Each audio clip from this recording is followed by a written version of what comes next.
I'm interviewing Chris Nussbaum, my dad, and please tell me a little bit more about yourself before we start the interview. Well, I'm the father of Morgan Nussbaum, who I'm very proud of, and I am a practicing physician in Brandon, Florida, with 26 years' experience in internal medicine and hospital medicine. And I'm a former National Science Foundation scholar in oceanography. Okay, thank you for that intro. First question for you is what is seen to you in regards to policies being put in place in our community to make the public aware of what we face by the year 2050? Hmm.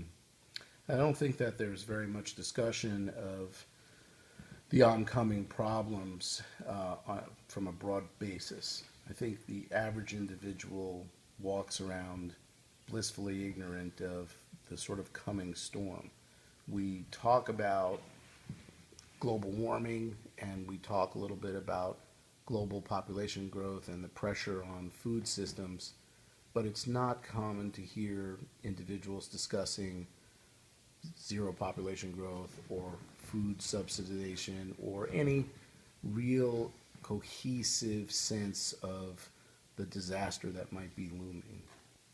So, my own sense is that there are some people that understand the changes in world economy from the standpoint of shrinking food supply, shrinking natural resources, increasing population, and difficulty in having both sustainable resources and safe resources.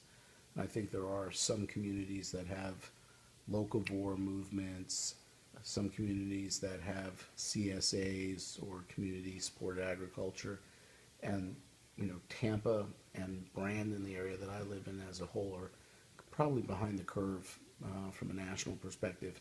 There's a small cadre of individuals that are interested in this sort of thing and are talking about it, but certainly Brandon represents the sort of antithesis of concern.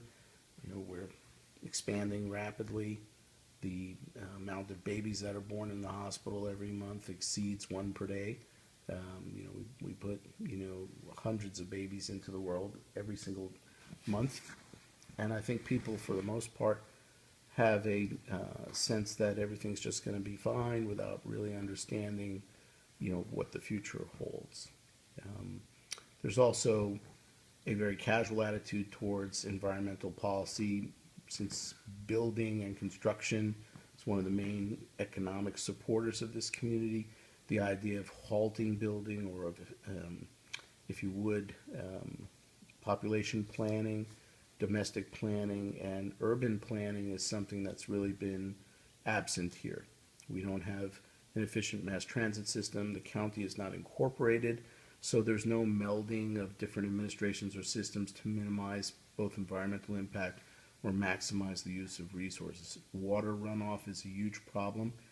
And remember, for years, this community has been the toilet bowl for some very marquee industrial practices. Mosaic, which used to be known as Cargill, just a few miles to the east of us, has mined phosphate persistently. And the processing systems that are used to turn that into agricultural products have resulted in huge catch lakes, if you will, full of sulfuric acid and other toxins, which have regularly washed into local rivers. The aquifer has been threatened. This is one of the most biohazard communities you could probably be in. There's an underground ammonia pipe. And in fact, Tampa is the number 2 hazmat port in the entire country.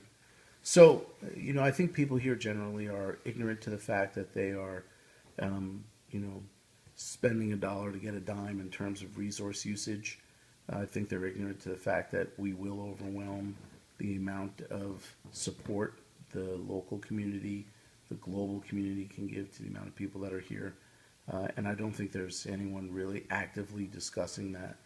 I think the county has shown some far-reaching vision by instigating better recycling processes, and that's got some smarts to it, but almost always those processes are pushed by economics. The expense of trying to do additional landfill and the expense of trying to collect and deal with all of that solid refuse has led to enforcing and pushing a role towards recycling. I think that that's germane from the standpoint of asking the 2050 questions that you've discussed about where this is going to go. Planning for that distant future tends to be more in economic terms rather than in sustainability. And, I think more and more individuals that are in your age group and that are focusing on what's coming, what generation will we leave behind, what will we inherit, are starting to understand that. But for the most part, folks in the baby boomer generation are just consuming and growing and don't really think about it very much. Well, I appreciate your outlook and thank you for your time. You're welcome.